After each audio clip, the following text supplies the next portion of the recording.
Y recordando también que de una manera específica hay una verdad muy acerca, muy impactante sobre los genes que tenemos. De ser solamente bueno a ser verdaderamente grandioso. Solo nos evalúan por una inteligencia, Sí. que es la cognitiva, que es la habilidad de poder memorizar y aprender.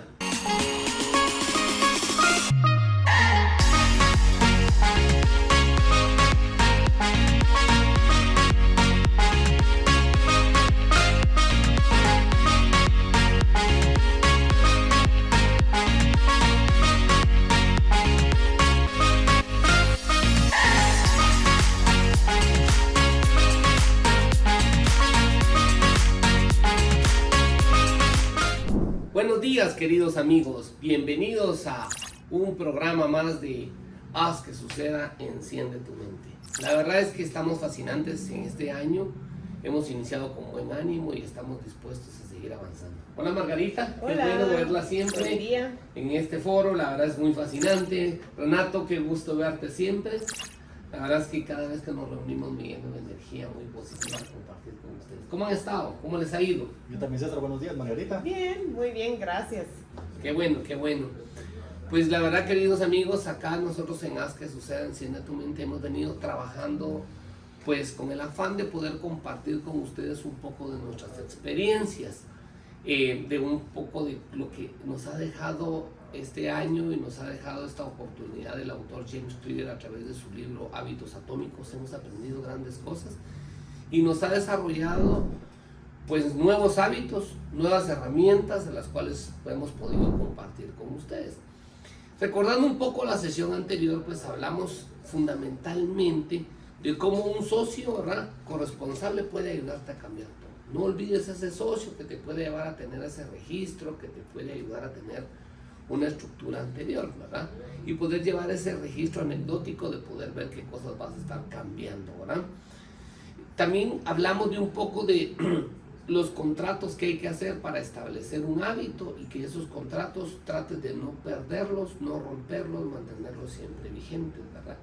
Y recordando también que de una manera específica hay una verdad muy acerca, muy impactante sobre los genes que tenemos. Creemos que los genes lo son todo para una estructura, pero hemos aprendido acá que muchas veces depende del buen hábito y la disciplina que podamos tener, ¿verdad?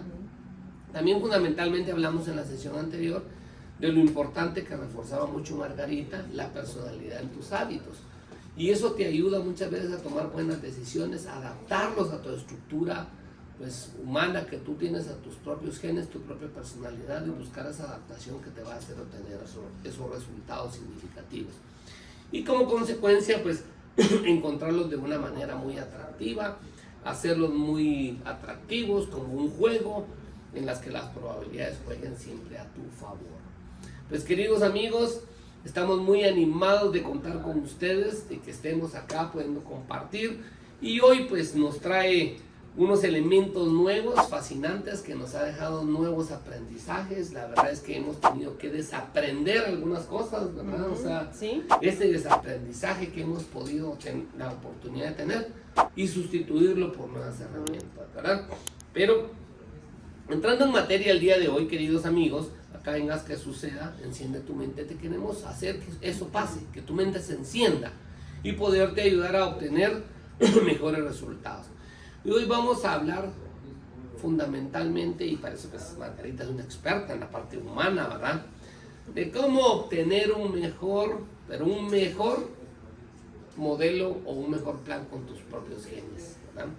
Entonces, Margarita, usted de la gestión humana, la verdad lo ha vivido entre todas las empresas que hemos podido compartir, entre todas las estructuras. Cuéntenos un poco qué le ha dejado James Clear a través de esta temática. Bueno, gracias.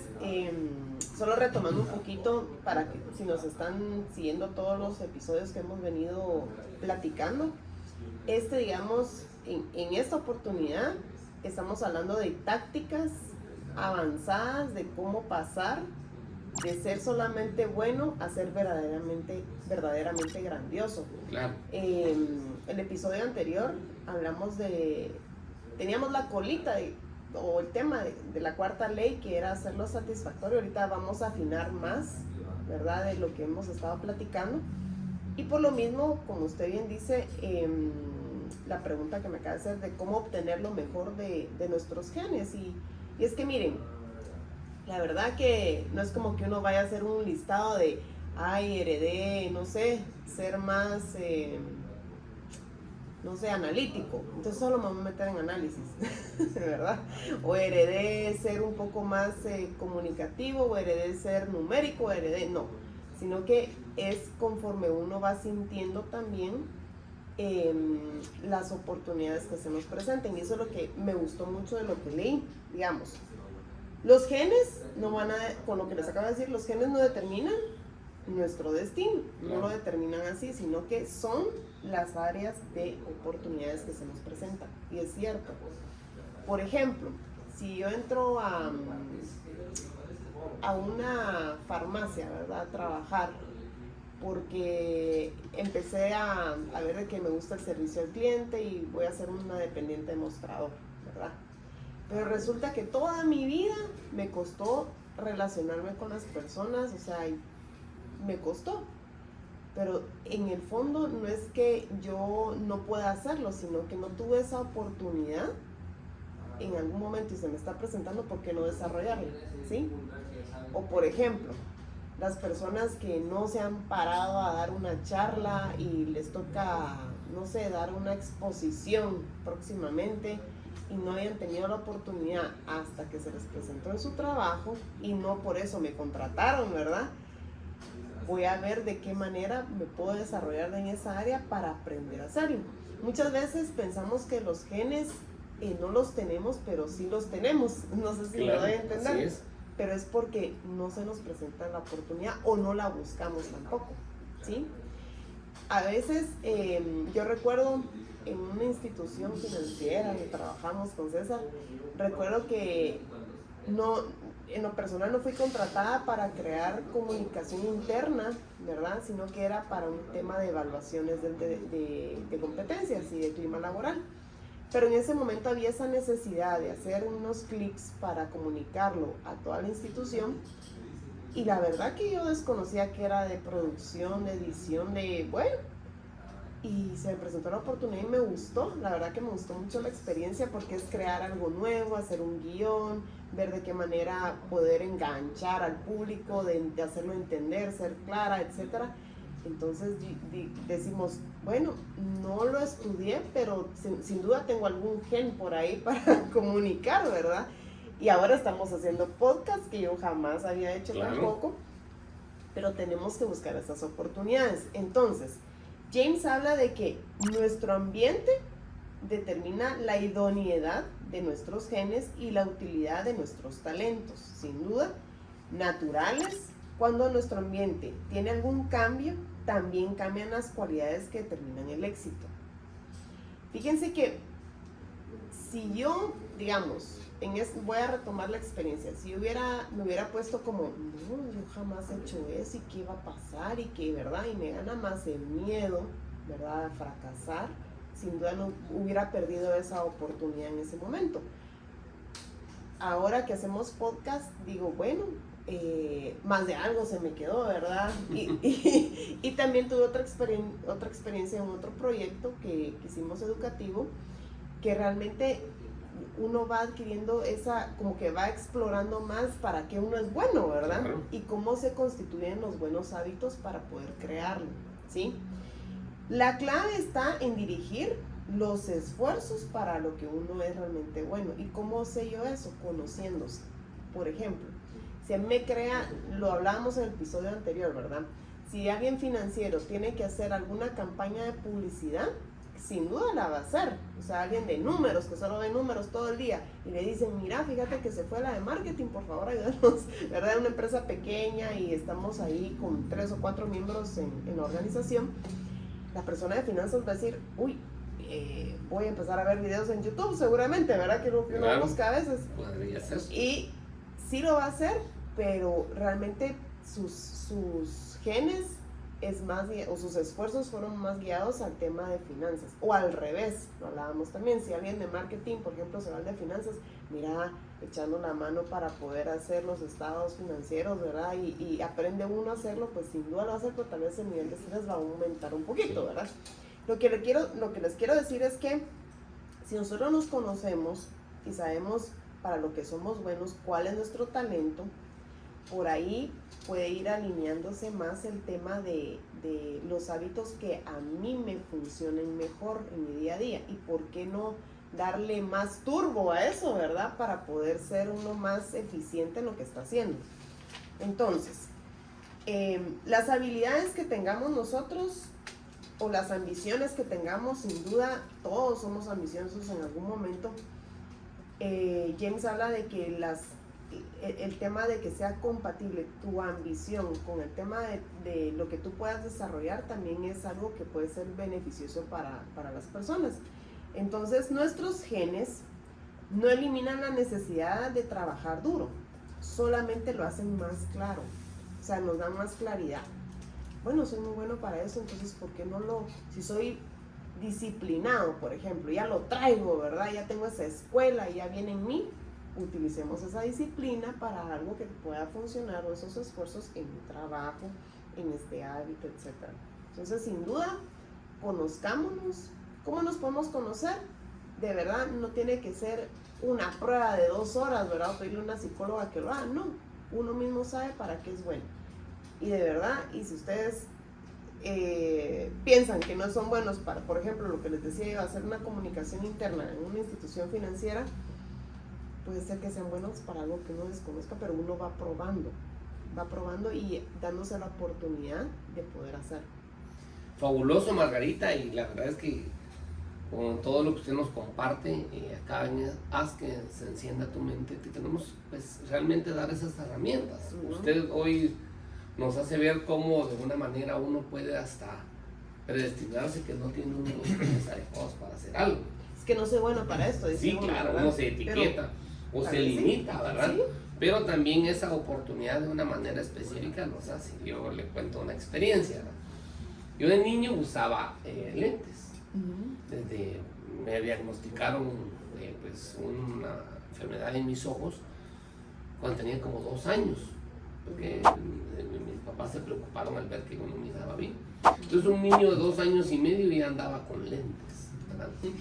Y ya se imaginan un niño con 2 años y medio, 3 con lentes, qué difícil habrá sido para mis papás, ¿verdad? Pues en sí los niños son inquietos, intranquilos, que no, cuidarlos. Ajá. Bueno, empecé a crecer y cuando tenía 8 o 9 años ya se imaginan salir a jugar pelota así en aquellos tiempos. Aquí en nuestro país le llamamos chamuscas, y salir a jugar a la calle, y cuántos pares de lentes no arruiné.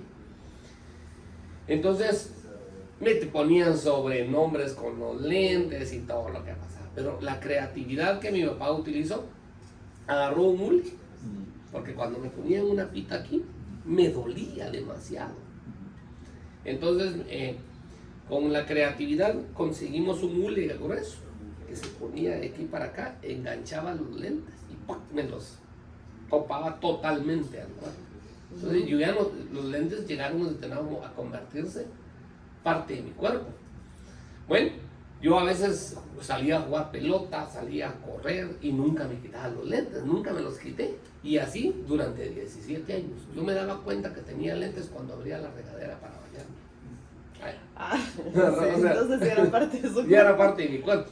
Ajá. Yo no sabía que eso fue un hábito que se generó en mí el usar los lentes.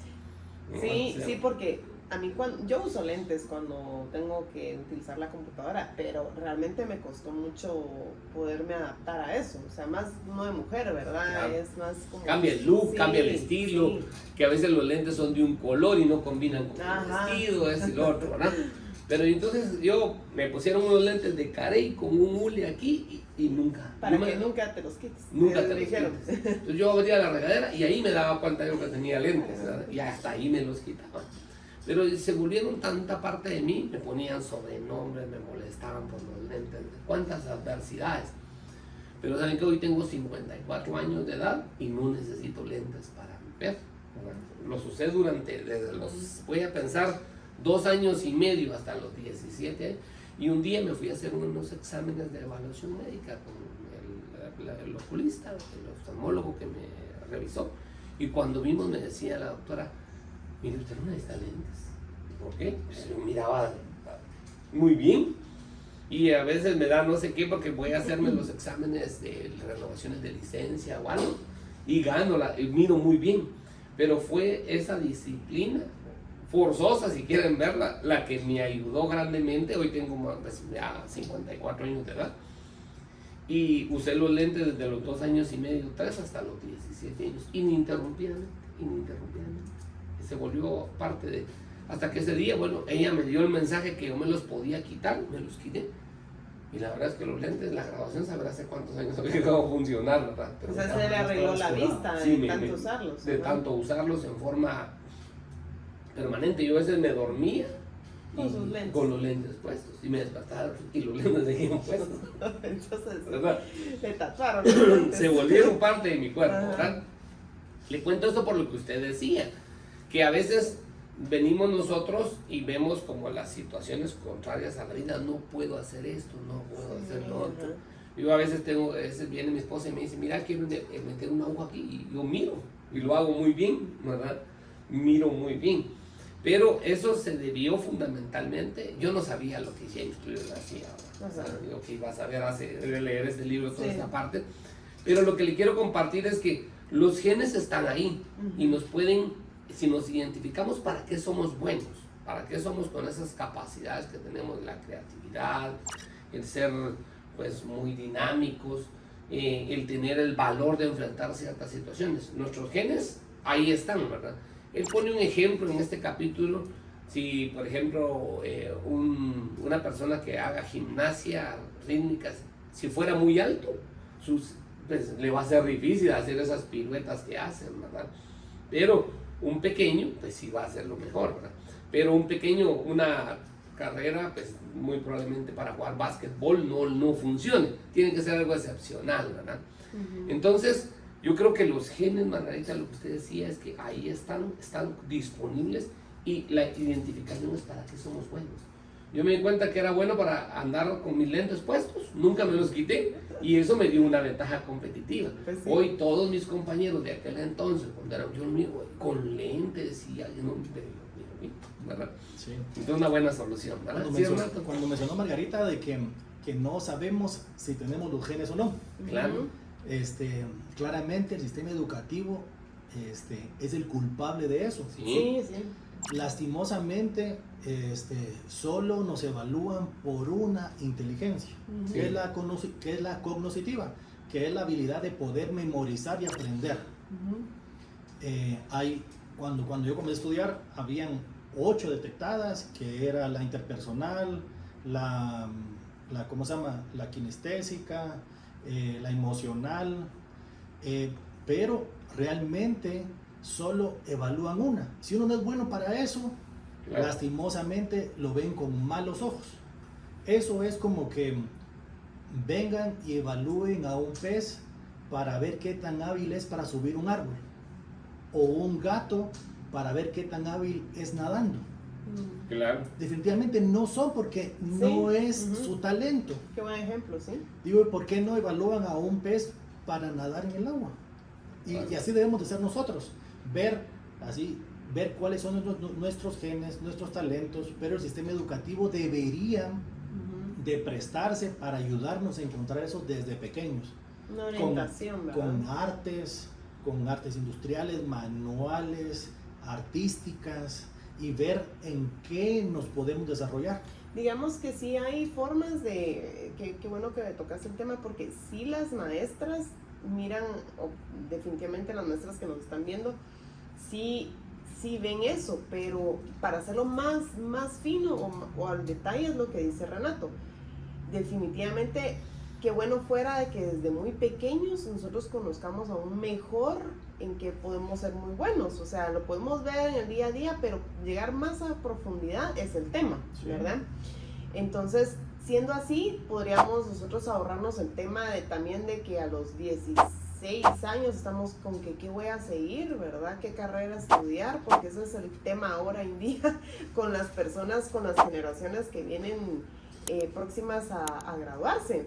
Es un tema que a todos casi les pasa, de no saber qué seguir, porque es una decisión importante, lo que tú mencionabas, ¿verdad? Y a mí me gusta mucho lo que dice Renato, muy interesante esa parte, ¿verdad, Renato? ¿Qué te hubiera gustado a ti que te evaluaran o cómo te hubiera gustado que fuera el sistema educativo contigo? Pues siento que cuando uno es pequeño deberían de hacer varias actividades y poderlas seguir desarrollando, digamos, durante toda la primaria. Pero, digamos, quiera que no, hay áreas pequeñas donde uno se puede dar cuenta qué le gusta y qué no. Pero uno solo las conoce muy poquito.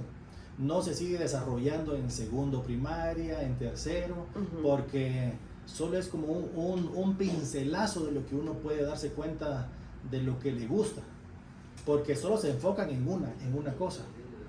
Es como, imagínense, Messi, poderlo evaluar su éxito o no, qué tan bueno es para el estudio, o qué tan bueno es para memorizar.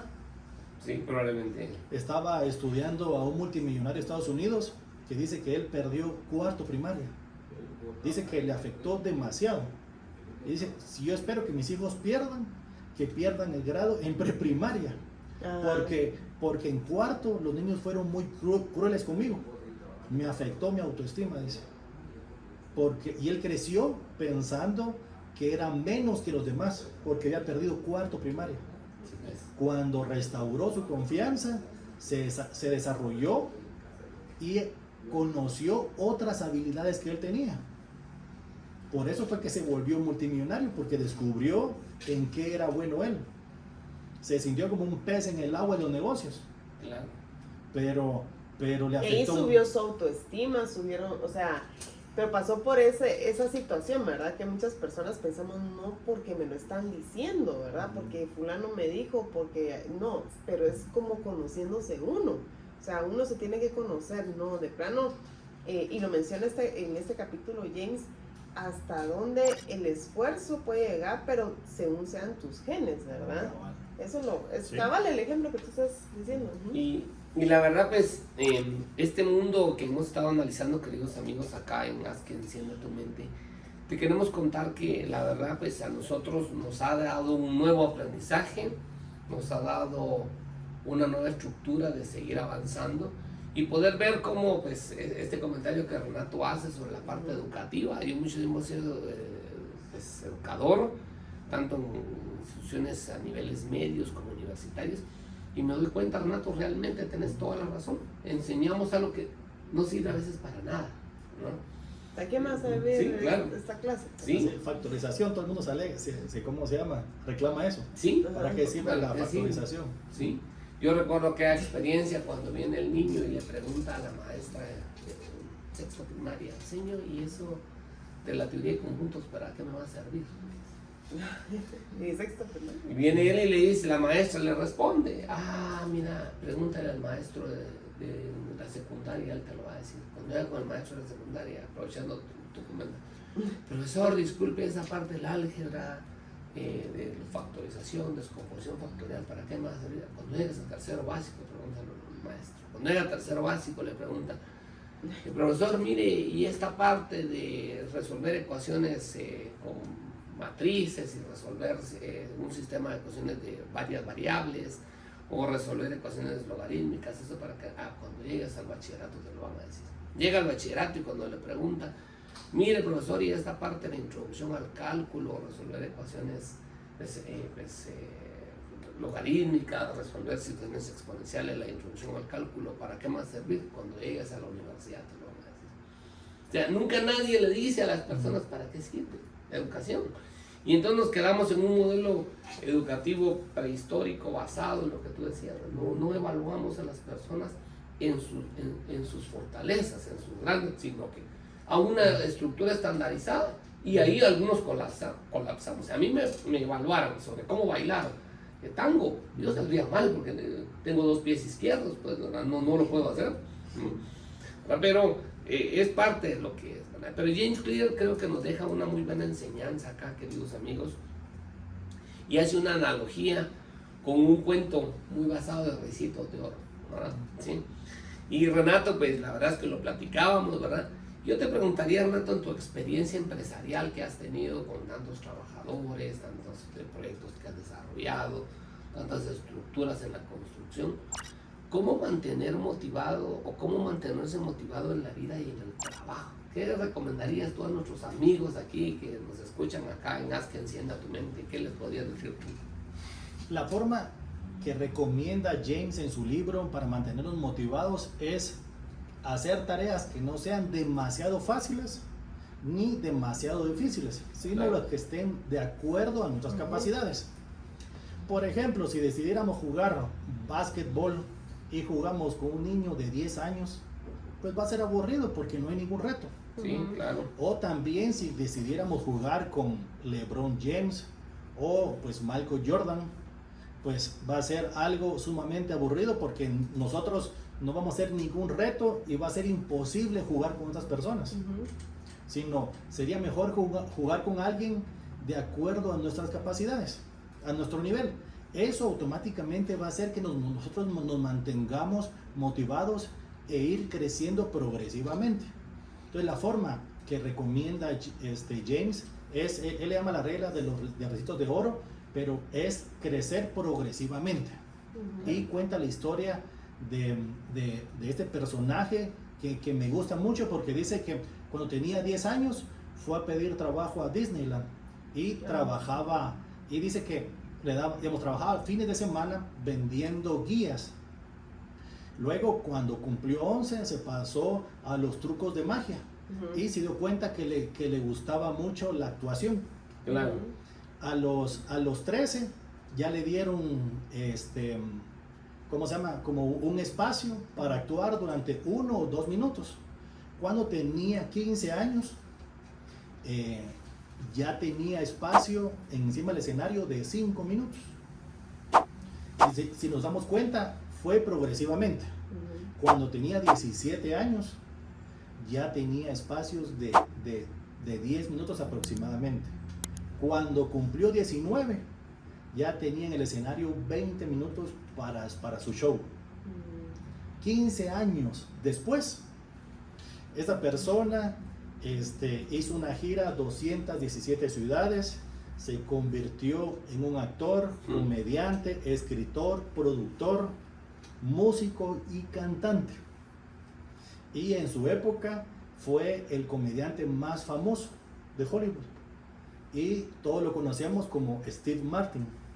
Hay muchas películas de él, Sí, muy buenas. Es muy bueno. Pero el ejemplo me gustó porque comenzó con pequeños espacios. Claro. Si a él le hubieran dado un espacio de 20 minutos la primera vez, él se hubiera bloqueado y dice, no soy bueno para esto, el pánico escénico. Y yo creo que empezó no precisamente actuando, sino que estaba, ¿cómo se llama? Vendiendo las guías, ¿no? O sea, no necesariamente era buen vendedor, ¿verdad? Sí. Sino que él se dio cuenta que lo que era para él era actuar. Sí. Ajá. En los trucos de magia fue cuando él descubrió que le gustaba la actuación. Ahí, eso, Sí. los trucos de magia, ajá. Entonces fue cuando se pasó a buscar cómo desarrollarse en su lado actoral. Sí, lo mencionaste, ajá. Y realmente es algo progresivo. Uno dice, primero quiero correr una 5K, digamos una carrera de 5 kilómetros, pues una de 10, luego me preparo y hago una de 20.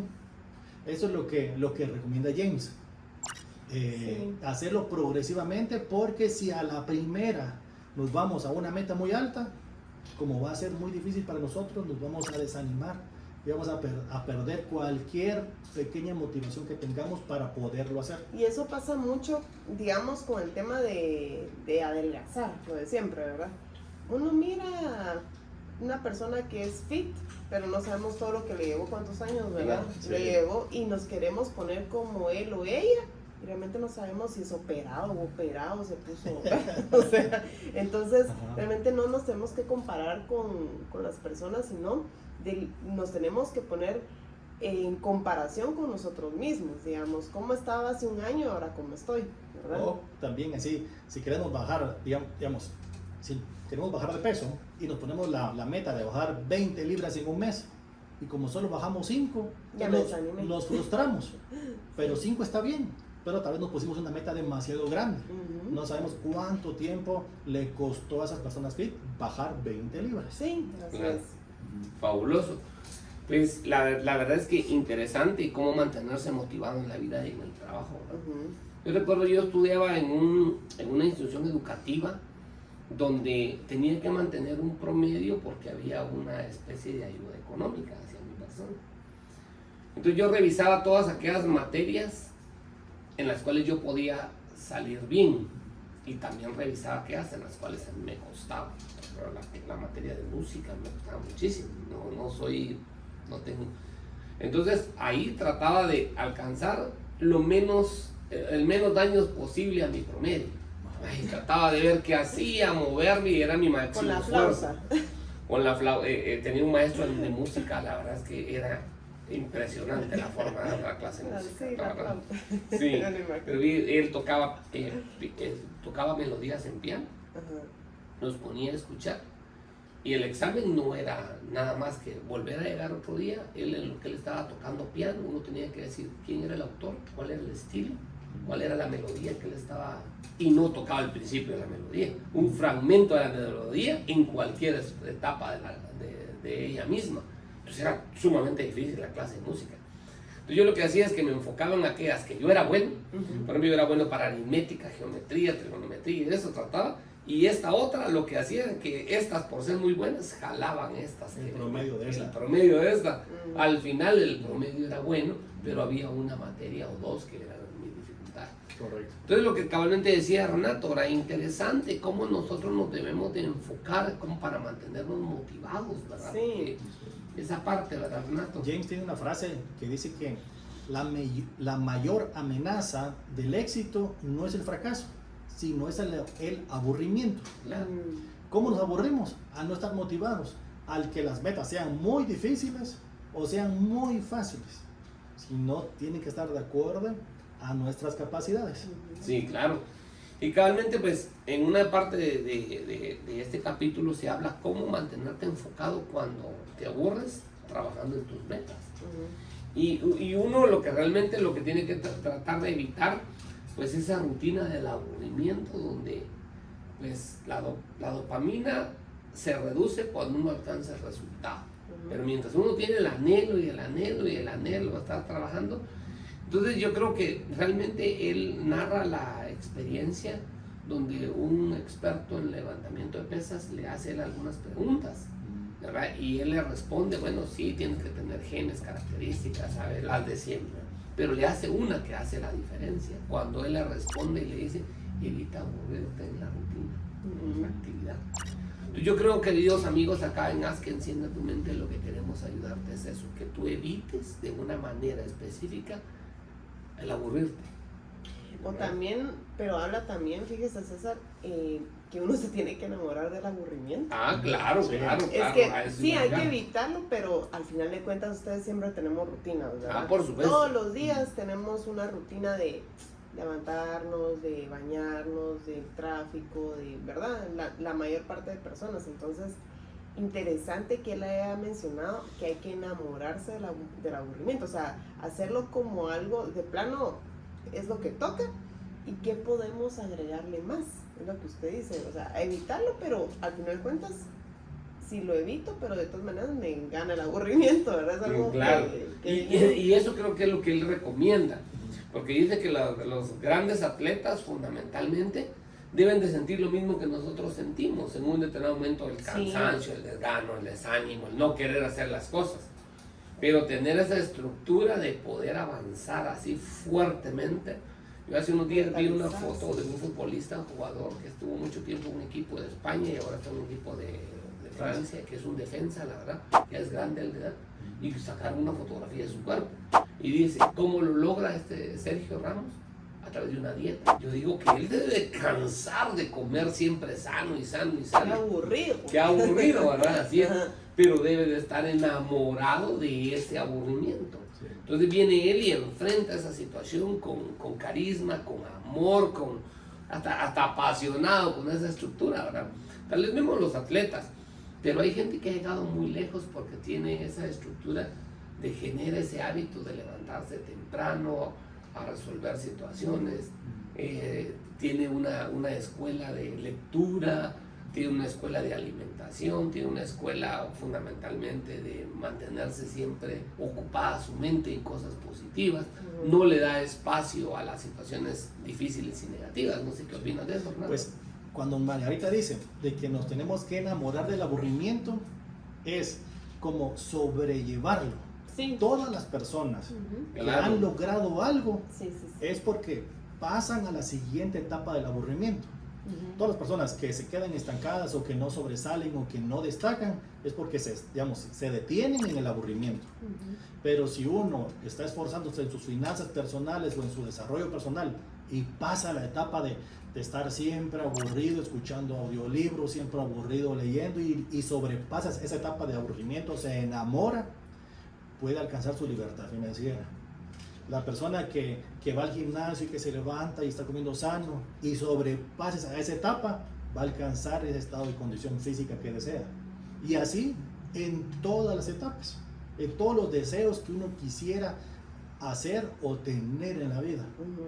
Tanto a nivel laboral, personal o familiar, matrimonial, de relación, tiene que pasar esa etapa, saberla cómo llevar, cómo sobrellevar ese aburrimiento, enamorarse así, ser lo suficientemente como tener esa fortaleza mental, que a uno sepa que hay algo más después de esa etapa de aburrimiento. Fabuloso, y la verdad es que muy interesante, queridos amigos. Pónganle mucha atención a estas partes que estamos resaltando del libro Hábitos Atómicos de James Clear, donde realmente cómo mantenerte enfocado en tus metas, ¿verdad? Que te aburres trabajando constantemente. Ese aburrimiento, pues ahí va a estar. Ahí va a estar. No, Sí. no podemos decir que no existe. Sí.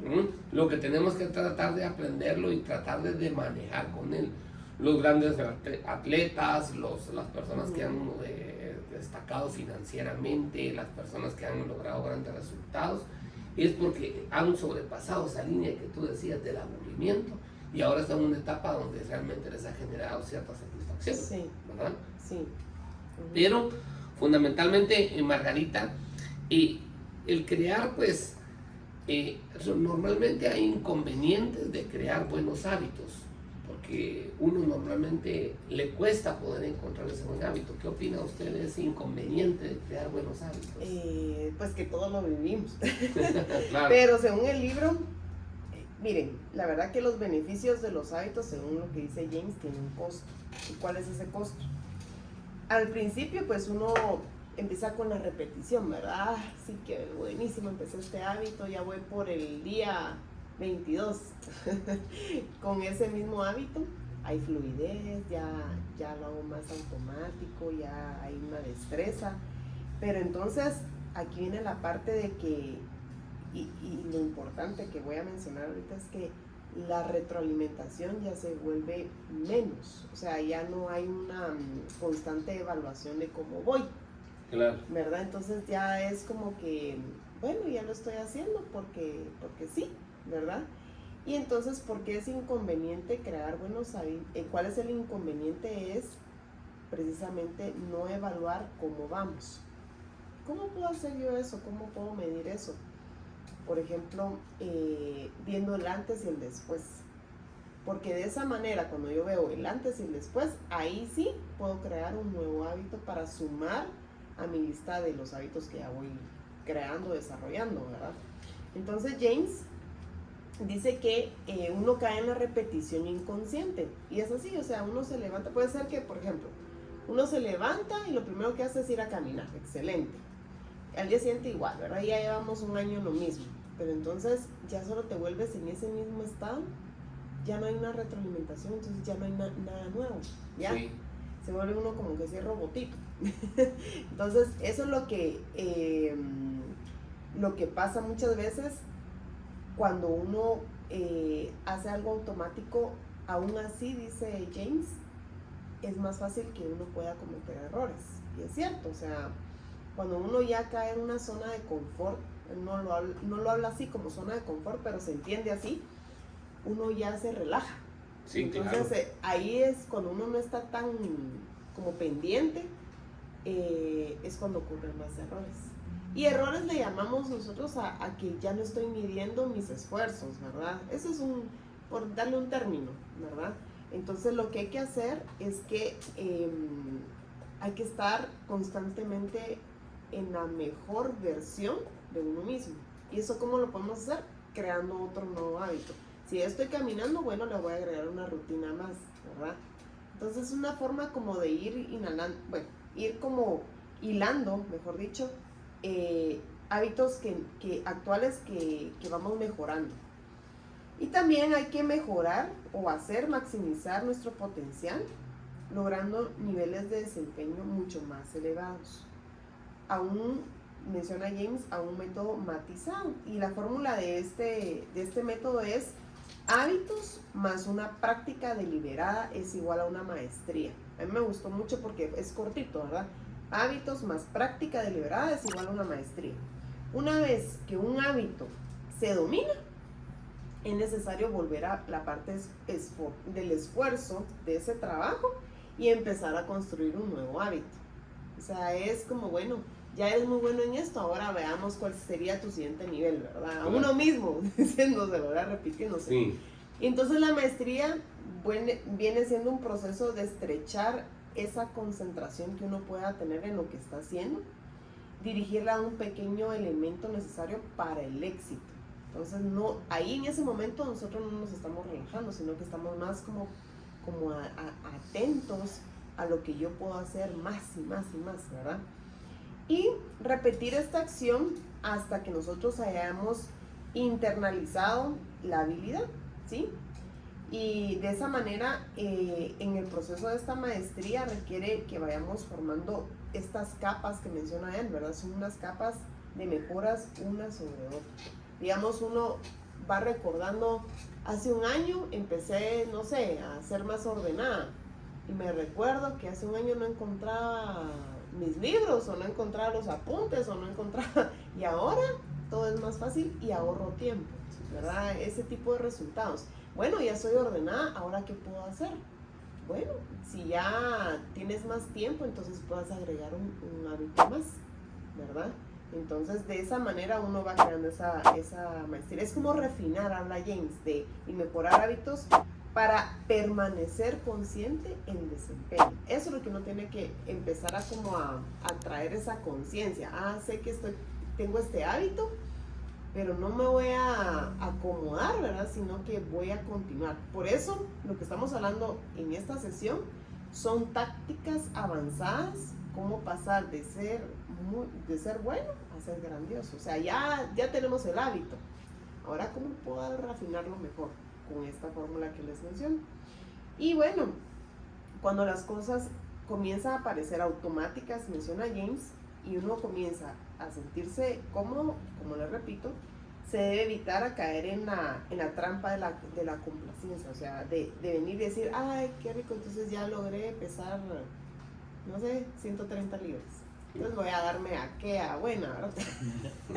Entonces voy a pasar a aquel restaurante que no pasaba y bueno, y ya puedo, ¿me entienden? No hay que caer en eso tampoco. Ese es el inconveniente, ¿verdad? De crear buenos hábitos. Pero no es inconveniente, yo creo que es como trampitas que uno le puede poner, ¿verdad? Hay un ejemplo que me gusta mucho, pues cuando leí esa parte, Ajá. que dije que se puede como asociar mucho y tal vez más fácil para nosotros entenderlo, pero es algo cuando nosotros aprendemos a manejar.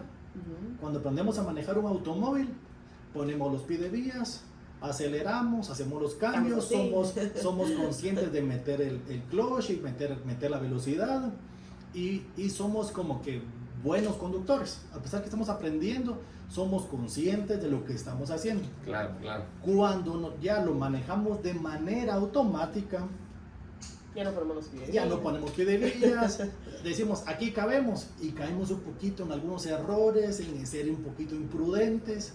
Ya estamos relajados. Porque estamos relajados, porque Ajá. también creemos que lo hacemos tan bien que ya no importa cometer esos errores. Sí. Pero realmente esos errores lo que hacen en nosotros es lo que dice Margarita, que no seamos excelentes porque no estamos evaluando el proceso. El evaluar el proceso de la manejada nos puede convertir en excelentes conductores. Así como bajarme y decir, bueno, puse PDVías, me metí aquí, o solo me le metí al de enfrente, fui un poco agresivo para meterme. Cuando estábamos aprendiendo a manejar, no lo hacíamos. Claro. Porque estamos en un proceso de formar el hábito, en un proceso de hacerlo de manera consciente, pero al manejarlo de manera automática, caemos en ciertos errores. Y así es en cada actividad que queremos hacer o que queremos desarrollar. Fabuloso. Y eso viene a mi mente, y Renato, lo que tú, ahí sí que haz que se encienda mi mente, ¿verdad? Con lo que acabas de decir. Yo creo que uno a veces comete un error, y James lo resalta con lo que acabas de mencionar. Uno a veces quiere recompensas inmediatas a lo que uno está haciendo. Sí. Digamos, cuando uno aprende a manejar, ya quiere tener la habilidad del que va adelante. Y uno todavía pues no pide vías, uno todavía cuando se estaciona, voltea a ver la palanca de velocidad, hace muchas cosas porque aún no ha llegado a la automatización. Pero uno a veces también puede frustrarse si en determinados momentos la recompensa no llega inmediatamente cuando quieres alcanzar un hábito. Voy a poner un ejemplo, ya que usted mencionó la palabra peso, que puede ser muy trillado, pero mira, cuando uno quiere bajar de peso, tu mayor castigador es la balanza. Porque uno ve que no se mueve para abajo y sigue estando igual, y sigue estando igual, y sigue estando igual. Pero hay otros indicadores que te pueden dar recompensa variable. Por ejemplo, bueno, pero digamos, yo recuerdo, yo a veces he tratado de bajar el peso más y a veces no lo he logrado. Pero a veces me ha pasado algo y él cabalmente me lo reforzó. Cuando de repente siento algunas cosas como la piel, como mi estado de ánimo. Ahí está la ¿verdad? recompensa. Ahí está la recompensa, ¿verdad? No necesariamente que la balanza va para abajo es la recompensa esperada, sino que a veces hay otros indicadores que hay que ponerles atención, que son variables. Tu nivel de energía. Mi nivel de energía, mi nivel de ánimo, mis ganas de sonreír, mis ganas de vivir, mi piel de una manera. Las mujeres, por ejemplo, estarían felices, no solo se fijen fundamentalmente en que la balanza baje, vean su piel, vean sus uñas, vean sus párpados, muchas cosas cambian. Sí. Hay otros indicadores que de alguna manera. Entonces cuando uno maneja, por ejemplo, a veces uno quisiera ir a la velocidad del que va adelante, uno quisiera moverse entre los carriles, eso es al inicio. Pero una vez una vez obtiene el hábito, uno ya ni se fija que uno ya lo está haciendo. Sí. Entonces hay que cuidar mucho y darse cuenta que hay una recompensa variable. James lo establece y me encantó esa parte donde dice, no esperes que la balanza de una manera específica te marque que estás bajando de peso. Probablemente hay otros indicadores. Un indicador nuestro, por ejemplo, es que cada día somos más sueltos, cada día somos más amigos, cada día somos más desarrollados dentro de la estructura. Hay otros indicadores que hay dentro de nosotros como personas que somos.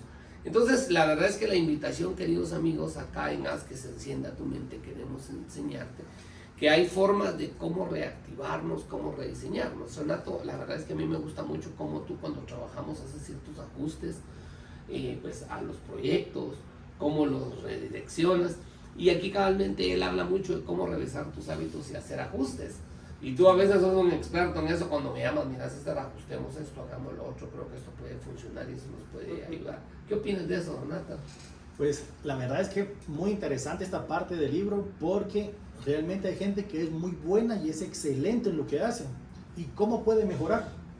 Incluso compara a un equipo de la NBA que todos los jugadores son excelentes, pero cómo poder mejorar, cómo poder revisar y ajustar esos hábitos. Él lo que menciona es que no importa el nivel que tengamos, siempre tenemos que esforzarnos el 1% más. Si, por ejemplo, nosotros ya estamos leyendo, ya estamos estudiando, una forma de poder hacer ese 1% más pudiera ser tal vez investigar un poquito acerca de los datos que menciona el libro. Claro.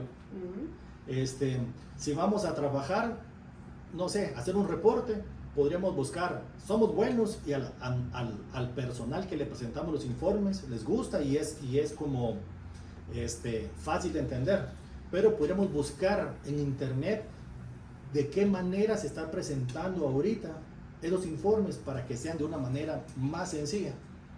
Es dar esa milla extra, porque ese pequeño esfuerzo adicional no nos va a hacer buenos, nos va a hacer así fantásticos y formidables en lo que vemos. Para eso es importante que nosotros también nos sepamos medir. Sí, claro. Porque eso nos va a dar una estadística de ver qué tanto hemos mejorado. La vez pasada le estaba preguntando a alguien que cuánto había bajado, porque me contó que estaba haciendo dieta, haciendo ejercicio, y me dijo, no me gusta medirme porque si no bajo, me desanimo. Y yo digo, pero ¿cómo vas a ver si lo que está haciendo le está funcionando o no, claro, si no se mide? Por eso es tan importante que nosotros llevemos datos estadísticos de nuestros avances. Puede ser como una reportería del mes anterior o del periodo anterior, ver ese tema para poder analizar y cómo estamos nosotros en nuestras competencias. Él le llama el mejor esfuerzo para una carrera, porque es hacerlo, pero en esa carrera dar un poquito más, y quiera que no, ese pequeño esfuerzo va a hacer una gran diferencia al final de un periodo. No es instantáneo, no es hoy, pero al final del periodo vamos a ser mucho mejor de lo que éramos al inicio. Fabuloso. Pues verdaderamente, queridos amigos, la verdad, Renato y Margarita, creo que hemos aprendido mucho. Nosotros realmente pues, nos ha llevado James Clear a hacer mucho análisis, a idealizar nuevas formas de ver la vida y tener esos resultados. Pero pues la verdad es que cada día este mundo es más fascinante, hay mucho más que aprender y pues, siempre queremos que ustedes sigan conectándose con nosotros, estando, participando, interactuando con nosotros. Haz que suceda, enciende tu mente, te quiere llevar a otro nivel. Pues bueno, queridos amigos, para despedir este nuevo capítulo, ¿algo quisiera decir usted, Margarita? No, decirles de que al final de cuentas lo que marca, lo que estábamos hablando, lo que marca en esta oportunidad el autor es que la solución es establecer un sistema de reflexión y de revisión de lo que vayamos haciendo. Con eso que nosotros hagamos, de todo lo que dijimos ahorita, es una forma de ir avanzando. Porque decimos, bueno, ¿y cómo sigo avanzando? Ya creé este hábito y ahora qué, ¿verdad? Entonces es como reafinar lo que vamos haciendo. Fabuloso, me encanta, me encanta. Ahora, ¿y tú, Renato, qué le podrías decir a nuestros queridos amigos?